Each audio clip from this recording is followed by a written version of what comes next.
Existe una cultura que viola todas las reglas de la agricultura moderna. Produce el doble de patatas sin usar ni una sola gota de agua. Una vez que la plantes, nunca más tendrás que comprar semillas. Se trasplanta indefinidamente y sobrevive al frío que destruye el trigo. Durante miles de años ha sido la máxima garantía contra el hambre en todo el mundo. Entonces lo borramos, no porque fuera un fracaso. Dejamos de cultivarlo porque tenía demasiado éxito. Un cultivo que crece sin permiso y que produce alimentos sin coste alguno no puede ser propiedad de nadie. Y lo que no puede ser propiedad no puede generar ganancias. Esta es la historia de una planta que ha sobrevivido a imperios y que espera bajo tus pies. El archivo comienza en la costa este de Norteamérica en 1605. El explorador francés Samuel de Champlain desembarca en la costa de lo que más tarde se convertiría en Massachusetts. El pueblo algonquino lo recibe con un festín entre los arces otoñales. Entre los platos se encuentra una raíz nudosa que llaman Kaishuk Panak, o raíz de sol. Champlain la prueba y anota en su diario que su sabor rivaliza con el de la alcachofa europea. Llena la bodega de su barco con los tubérculos y zarpa hacia Francia con una carga que cambiará la historia. Esta es la alcachofa de Jerusalén, una planta perenne originaria de la región de los Grandes Lagos y los bosques del este. La planta se eleva 2,5 metros sobre el suelo, coronada por girasoles amarillos que giran siguiendo el sol. Pero el verdadero tesoro se esconde bajo tierra en forma de tubérculos nudosos de color blanco, púrpura y dorado. Mucho antes de la llegada de Champlain, las tribus nativas americanas conocían el secreto de esta planta. Los iroqueses contaban una historia sagrada sobre cómo las primeras alcachofas de Jerusalén brotaron de los pies de la difunta mujer tierra. Ella se sacrificó dando a luz a 2 hijos y legó a su pueblo una cultura nacida del autosacrificio. Desde la costa atlántica hasta las grandes llanuras, las tribus cultivaban alcachofas de Jerusalén una sola vez y las cosechaban indefinidamente. La planta se extendía mediante rizomas subterráneos, como una red de venas bajo tierra, y una sola parcela alimentaba aldeas enteras durante generaciones. Los tubérculos acumulaban dulzor en forma de inulina, no de almidón, y resistían las heladas a la espera del momento de la escasez. En 1805, la expedición de Lewis y Clark estuvo a punto de perecer de hambre mientras cruzaba las llanuras invernales de Dakota. La nieve cubría el suelo helado y sus provisiones escaseaban. Sacagawea, una joven Shoshone, salvó a toda la expedición gracias a los conocimientos transmitidos de generación en generación. Descubrió escondites subterráneos de ratones de campo que contenían miles de alcachofas de Jerusalén, recolectadas por los roedores para el invierno. Sacagawea desenterró los tubérculos del suelo helado con sus propias manos y los asó al fuego. Lewis escribió en el diario de la expedición que las raíces les salvaron la vida y que sabían a castañas asadas. Los tubérculos se podían comer crudos, crujientes como una castaña de agua, o hervidos hasta obtener una textura suave y cremosa. Los pueblos indígenas los secaban para convertirlos en harina, que se podía almacenar durante todo el invierno sin que se estropeara. Las alcachofas de Jerusalén sobrevivían a temperaturas de hasta 30 grados bajo cero, esperando pacientemente bajo tierra el momento en que la gente necesitara alimento. El rendimiento de este cultivo asombró a los exploradores europeos. Una sola planta producía entre 3 y 6 libras de tubérculos por temporada. Un acre de alcachofa de Jerusalén producía más calorías que el trigo y superaba al maíz en climas fríos del norte. Investigaciones realizadas siglos después confirmarían conocimientos ancestrales. Las alcachofas de Jerusalén producían 64,000 libras de materia comestible por acre sin una sola gota de riego. Las patatas, incluso en condiciones de riego ideales, solo producían 53,000 libras en la misma parcela. Cuando Champlain introdujo la alcachofa de Jerusalén en Francia en 1605, Europa atravesaba una crisis alimentaria. Los suelos estaban agotados por siglos de cultivo continuo, y la hambruna azotaba el continente cada pocos años. Se temía a las patatas, pues se creía que eran la causa de la lepra y la locura. La alcachofa de Jerusalén se extendió por Europa como una forma de combatir la hambruna. Los franceses la llamaron topinambur, en honor a la tribu brasileña Tupinambá, aunque la planta es originaria de Norteamérica. Los italianos la denominaron girasola, palabra que posteriormente se transformó en inglés para convertirse en alcachofa de Jerusalén. El nuevo cultivo alimentaba a campesinos, ganado e incluso cortes reales sin fertilizantes ni cuidados especiales. Bastaba con plantar un tubérculo en primavera y cosecharlo en otoño, dejando los fragmentos en la tierra. Al año siguiente, la cosecha era abundante por sí sola, como si la tierra hubiera aprendido a alimentar a la gente sin su ayuda. Los ensayos universitarios, realizados siglos después, confirmaron lo que los agricultores europeos ya sabían. Las alcachofas de Jerusalén producían 30.000 libras de masa comestible por acre, en comparación con las 20.000 libras de patatas. En términos de contenido calórico, rivalizaban con el maíz, el cultivo de cereales más importante del mundo. Sin embargo, poco a poco surgieron deficiencias que determinarían el destino de la planta. Los tubérculos eran pequeños, nudosos y de forma irregular, difíciles de pelar e imposibles de cosechar a máquina. Se estropeaban más rápido que las patatas y no podían almacenarse durante meses en almacenes, y la inulina provocaba fuertes gases en personas no acostumbradas a esa dieta. A mediados de la década de 1750, la patata había logrado una victoria decisiva en el sistema alimentario europeo. Era más grande, más lisa y más fácil de procesar, además de que se almacenaba con mayor facilidad en bodegas y almacenes. Las patatas encajaban a la perfección en los sistemas que la Europa industrial estaba construyendo, con sus mercados, recaudadores de impuestos y redes de transporte. Las alcachofas de Jerusalén cayeron en desuso, convirtiéndose en alimento para pobres y forraje para animales. Solo las cultivaban quienes no podían permitirse nada mejor. En Norteamérica, los colonos europeos comenzaron a considerarlas una mala hierba y prefirieron cultivos conocidos del Viejo Mundo. Los colonos eligieron trigo y patatas, cultivos cuyas semillas debían comprarse anualmente. Eran plantas que podían controlarse, grabarse y convertirse en mercancías. Las alcachofas de Jerusalén solo sobrevivían en cunetas, a los lados de los caminos y en rincones olvidados de las granjas. Pero ya no se cultivaban ni se valoraban.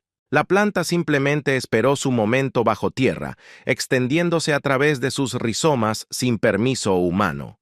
No desapareció, pero se convirtió en un vestigio de su antiguo esplendor. Pocos recordaban que esta mala hierba había alimentado alguna vez a naciones enteras y las había salvado de la hambruna. La planta olvidada se enfrentó a su primera prueba con la guerra. En 1914 estalló la Primera Guerra Mundial, y Alemania se vio rodeada por un bloqueo naval aliado. Para el invierno de 1916, el país sufría una hambruna catastrófica. El invierno de 1916 pasó a la historia como el invierno del nabo. Las patatas en Alemania se ennegrecieron por las heladas y los buques de guerra bloquearon las importaciones de alimentos. La gente comió nabos destinados al ganado porque no quedaba nada más. Miles de alemanes murieron de agotamiento en las calles de las ciudades, pero algunos sobrevivieron gracias a las alcachofas de Jerusalén. Esta planta olvidada crecía silvestre en campos abandonados y terrenos baldíos sin ser detectada por ningún medio. La gente cavaba la tierra con las manos desnudas, buscando los tubérculos que esperaban pacientemente bajo la nieve. Sin embargo, la Segunda Guerra Mundial puso a prueba a las alcachofas de Jerusalén y a la memoria humana. En 1940, las tropas nazis ocuparon Francia y se apoderaron del 80% de los suministros de alimentos. Las patatas, la carne y los cereales fueron enviados a los soldados alemanes, dejando solo las sobras para las familias francesas. Durante 9 años, millones de franceses sobrevivieron gracias a las alcachofas de Jerusalén, los nabos y verduras que antes se usaban para alimentar a los cerdos. La gente aprendió a odiar estos tubérculos por su pequeño tamaño, la dificultad para pelarlos y los terribles gases que producían al consumirlos a diario. Sin embargo, las alcachofas de Jerusalén mantuvieron a los niños con vida cuando todo lo demás desapareció de los estantes. El plan de hambruna nazi eliminó sistemáticamente los alimentos de los territorios ocupados, condenando a la población local a una muerte lenta. Pero la alcachofa de Jerusalén no pudo ser controlada por completo. Era demasiado resistente y silvestre, y estaba demasiado extendida en las zonas abandonadas. En los Países Bajos, el invierno de 1944 se convirtió en el invierno de la hambruna. 22.000 personas murieron de inanición cuando los nazis cortaron el suministro de alimentos como castigo por una huelga de trabajadores ferroviarios. El gobierno publicó en secreto libros de cocina de emergencia con recetas que utilizaban bulbos de tulipán, corteza de árbol y alcachofa de Jerusalén. Las familias holandesas cavaban la tierra helada con sus propias manos, buscando tubérculos comestibles. Las madres enseñaban a sus hijos a identificar las alcachofas de Jerusalén entre las raíces de los árboles y las rocas. Cada tubérculo encontrado significaba un día más de vida para la exhausta familia. Tras la liberación en 1945, los supervivientes se negaron rotundamente a comer alcachofas de Jerusalén. Toda una generación de europeos asoció esta verdura con la muerte, la ocupación y los peores años de la historia de la humanidad. En Francia, los abuelos que sobrevivieron a la guerra la prohibieron en sus mesas familiares. La planta que salvó millones de vidas se convirtió en símbolo de sufrimiento y humillación. La alcachofa de Jerusalén desapareció de los mercados, de los libros de cocina y de la memoria colectiva de naciones enteras. Los productores de semillas dejaron de cultivarla. Los chefs olvidaron sus recetas y los agricultores evitaron plantarla. Sin embargo, la guerra no pudo alterar la naturaleza biológica de la alcachofa de Jerusalén ni sus propiedades nutricionales. Los tubérculos aún contenían 73 calorías por cada 100 gramos, 2 gramos de proteína y 429 miligramos de potasio. Hierro, cobre, magnesio y vitaminas del grupo B llenaban cada célula de la planta, esperando el día en que la gente recordara este tesoro olvidado. La verdadera fortaleza de la alcachofa de Jerusalén reside en su inulina, que constituye entre el 50 y el 60% del peso del tubérculo. Es una de las fuentes naturales más ricas en inulina del planeta, y sus propiedades son radicalmente diferentes a las del almidón común. La inulina atraviesa el estómago sin digerir y llega intacta al colon. Las bacterias intestinales beneficiosas, especialmente las bifidobacterias, utilizaron la inulina como alimento y comenzaron a proliferar. Produjeron ácidos grasos de cadena corta, redujeron el pH e inhibieron el crecimiento de patógenos. Estos procesos también ayudaron al cuerpo a absorber calcio y magnesio, que de otro modo se perderían. Las investigaciones médicas de la década de 1980 confirmaron lo que nuestros antepasados intuían. La alcachofa de Jerusalén reducía el estreñimiento, fortalecía el sistema inmunitario y podía prevenir ciertos tipos de cáncer, a diferencia de las patatas, que elevaban bruscamente los niveles de azúcar en sangre. La inulina se convertía lentamente en fructosa. Los diabéticos escribieron cartas a revistas médicas informando que el consumo diario de alcachofa de Jerusalén reducía a la mitad sus necesidades de insulina. La medicina popular recibió confirmación científica, pero el mundo ya se había olvidado de esta planta. Las compañías farmacéuticas no podían patentar algo que crecía de forma natural en cualquier jardín. Esta planta no solo sanaba a las personas, sino también el suelo bajo sus raíces. Su naturaleza perenne eliminaba la necesidad de arar anualmente, previniendo así la erosión del suelo. Sus profundas raíces rompían las capas compactadas del suelo y mejoraban su estructura durante años. Las alcachofas de Jerusalén resistieron la sequía. los suelos pobres y temperaturas de hasta 30 grados bajo cero, donde los cultivos anuales simplemente perecieron. Esta planta fue diseñada por la naturaleza para sobrevivir en el caos y prosperó en condiciones que destruirían el trigo y el maíz. Su resistencia parecía casi sobrenatural. En la década de 1960, la mayorista californiana Freda Kaplan se enfrentó a un problema que estaba perjudicando sus ventas. El nombre alcachofa de Jerusalén era engañoso, ya que la planta no guardaba relación ni con Jerusalén ni con las alcachofas. La palabra italiana girasole, que significa girasol, era una deformación de la pronunciación inglesa.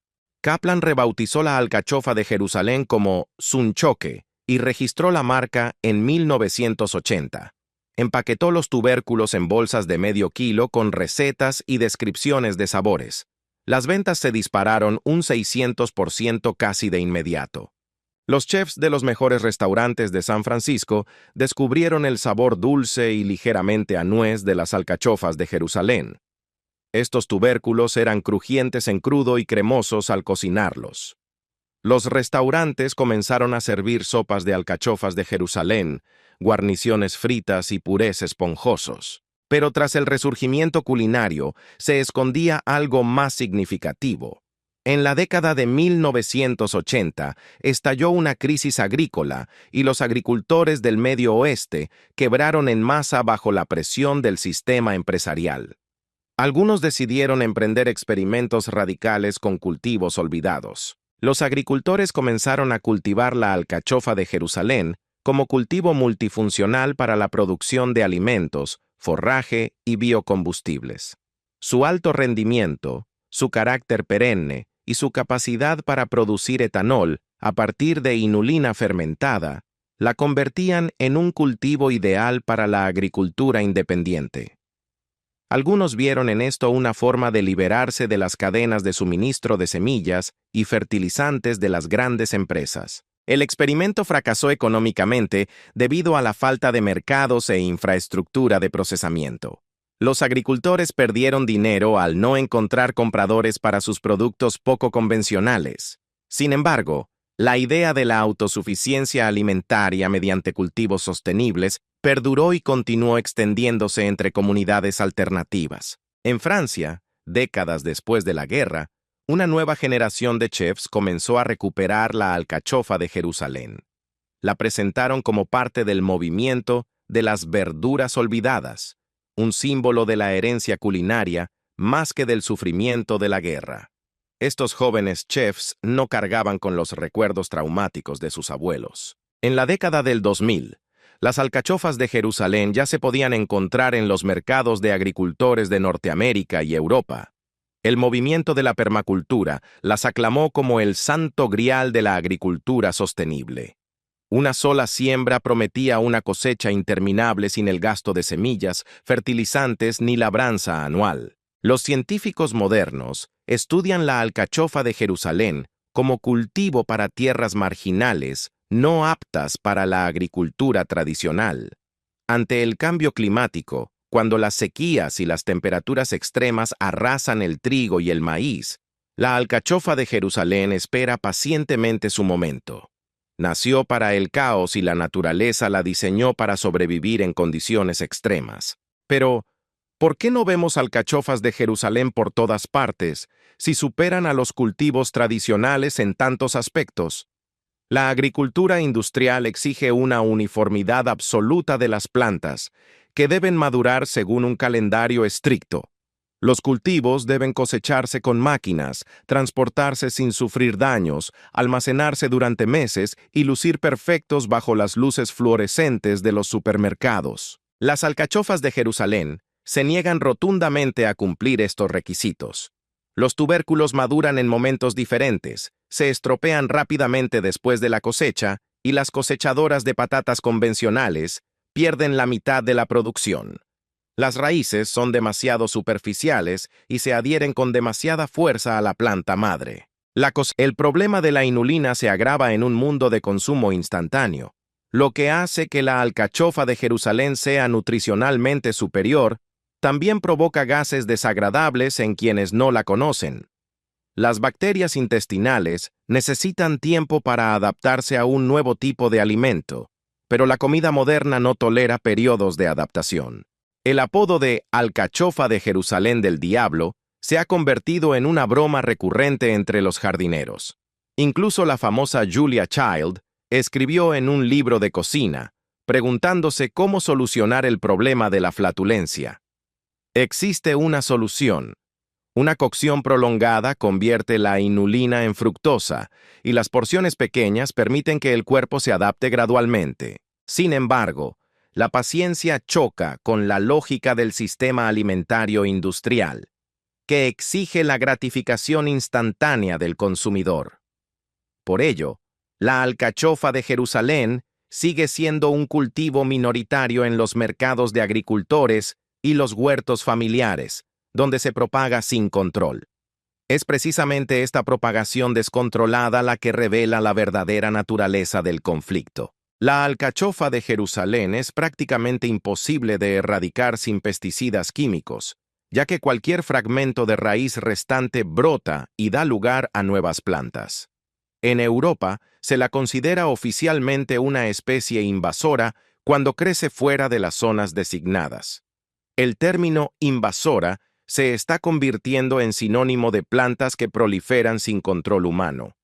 Usamos el término invasivo para describir aquello que nos recuerda a la naturaleza ilusoria del control.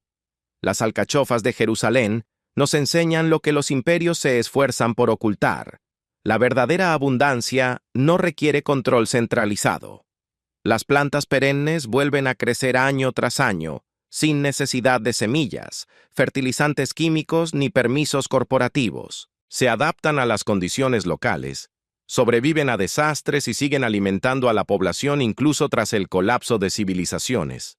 Sin embargo, los cultivos que sobreviven sin una rentabilidad constante representan una amenaza para el modelo económico moderno. Las alcachofas de Jerusalén superan a las patatas en rendimiento, regeneran suelos degradados y alimentan a las comunidades sin intermediarios. No se puede patentar, no se puede poseer como propiedad y no genera ingresos constantes para las empresas.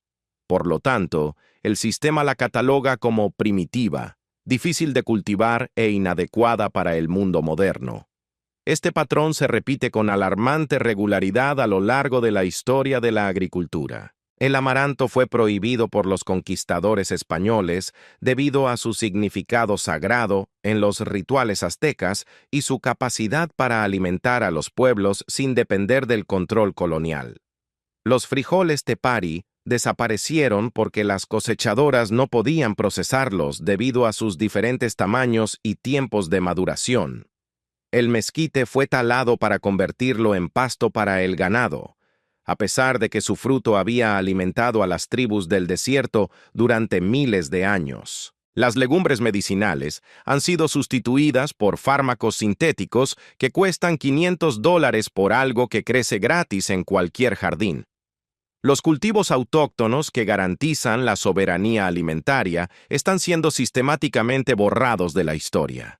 Se destruyen no por su ineficacia, sino por su excesivo éxito sin la supervisión de las grandes corporaciones. Las alcachofas de Jerusalén sobrevivieron gracias a su invulnerabilidad biológica, pero la mayoría de las personas que viven hoy en día nunca las han probado, no las han visto crecer, ni saben que plantar 3 tubérculos en otoño produce 30 en primavera. Este conocimiento yace bajo tierra, listo para resurgir cuando los sistemas industriales fallen. El cambio climático trae consigo sequías, inundaciones y temperaturas extremas. Los cultivos que alimentan a 8.000 millones de personas fueron desarrollados para la estabilidad climática del siglo XX. Esa estabilidad está llegando a su fin, pero la alcachofa de Jerusalén fue desarrollada para el caos mucho antes del advenimiento de la civilización moderna. Almacena energía en las profundidades de la tierra, donde la sequía no la alcanza. La planta sobrevive a las heladas que matan las patatas y supera al maíz en rendimiento, utilizando 1/3 del agua. Cuando los sistemas convencionales fallen, la alcachofa de Jerusalén estará lista, tal como lo ha estado durante 4 siglos. Las familias francesas sobrevivieron 9 años de ocupación subsistiendo a base de la odiada alcachofa de Jerusalén, maldiciendo cada tubérculo que comían. Las madres holandesas excavaban en la tierra helada con los dedos entumecidos, buscando raíces para sus hijos hambrientos.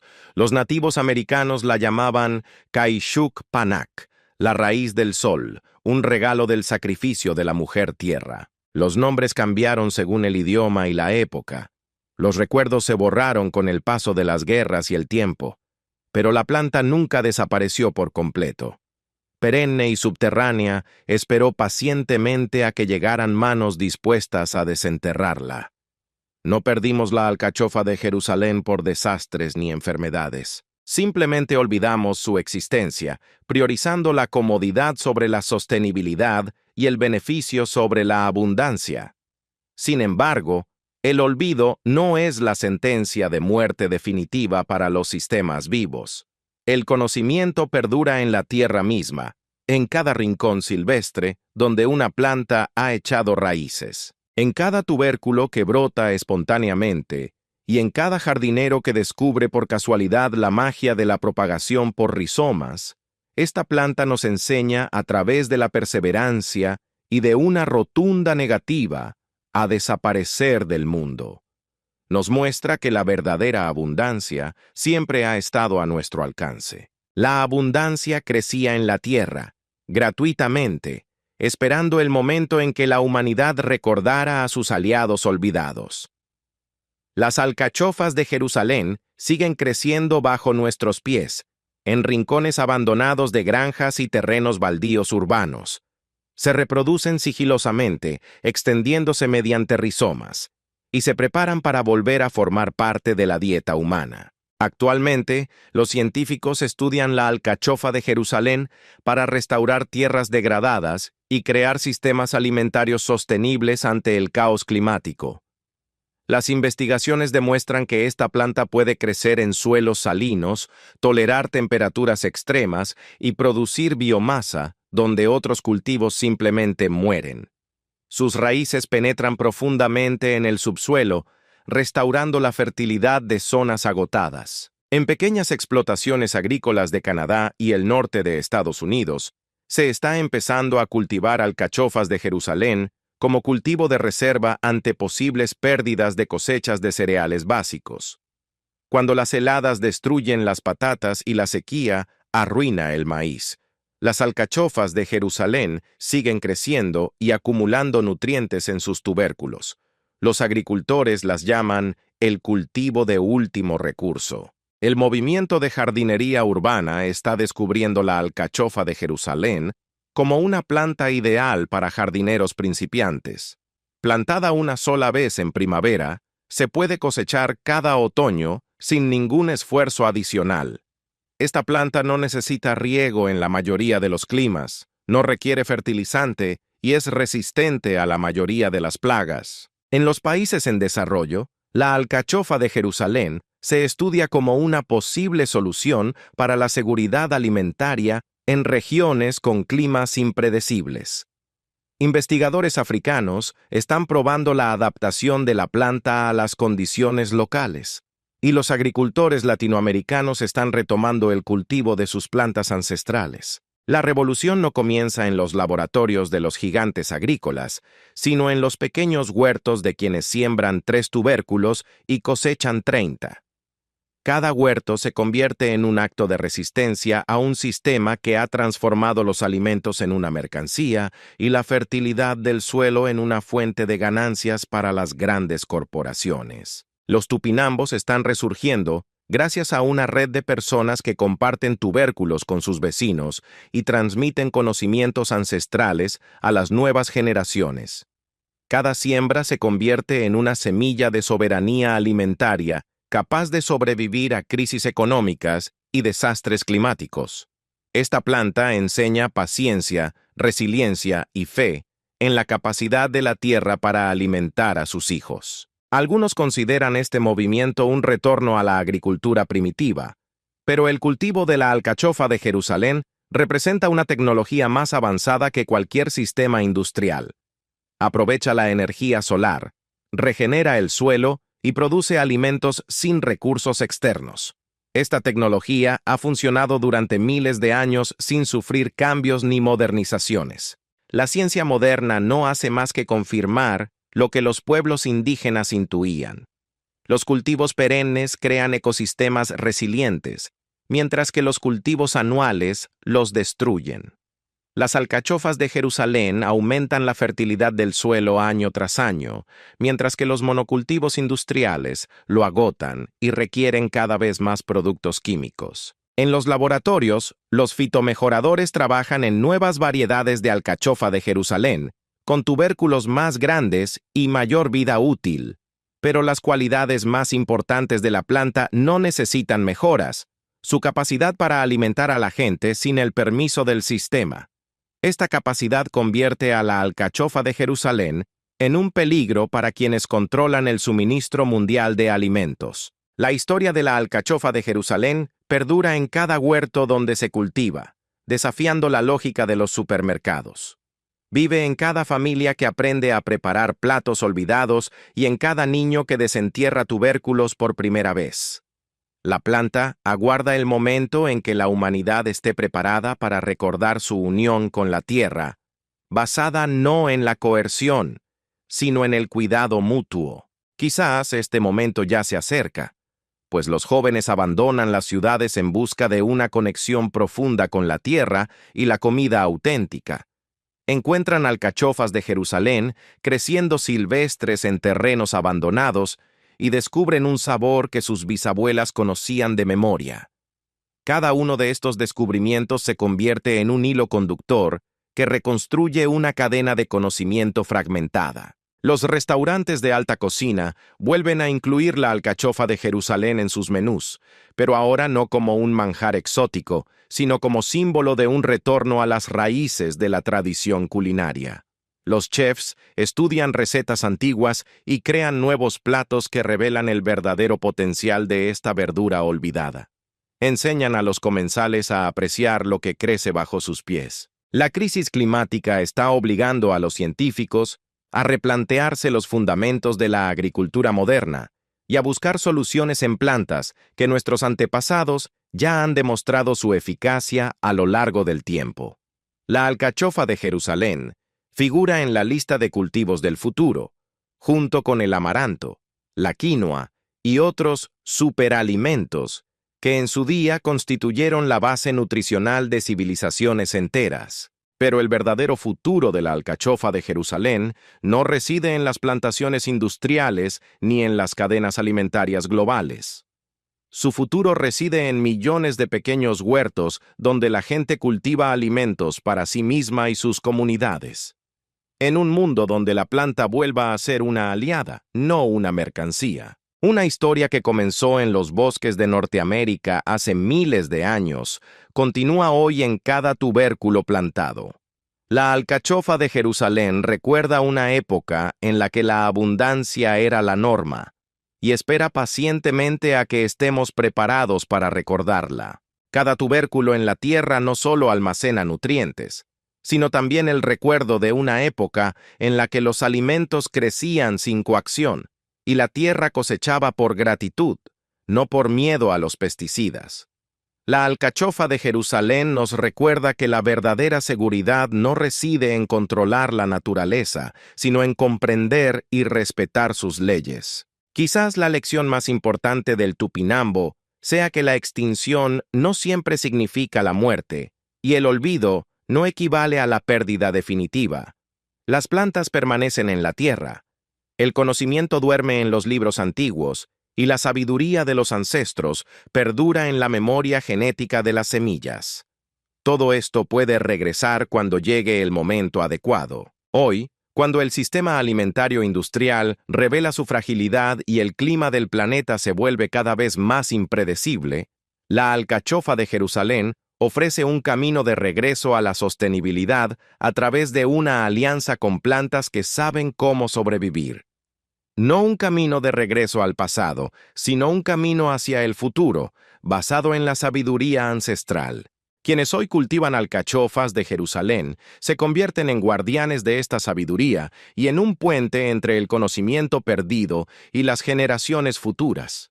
Devuelven al mundo una planta que puede nutrir a las personas, sanar la tierra y recordarnos que la abundancia es inherente a la naturaleza misma de la vida. La historia de la alcachofa de Jerusalén aún no ha terminado, pues la planta sigue creciendo, reproduciéndose y latente bajo nuestros pies.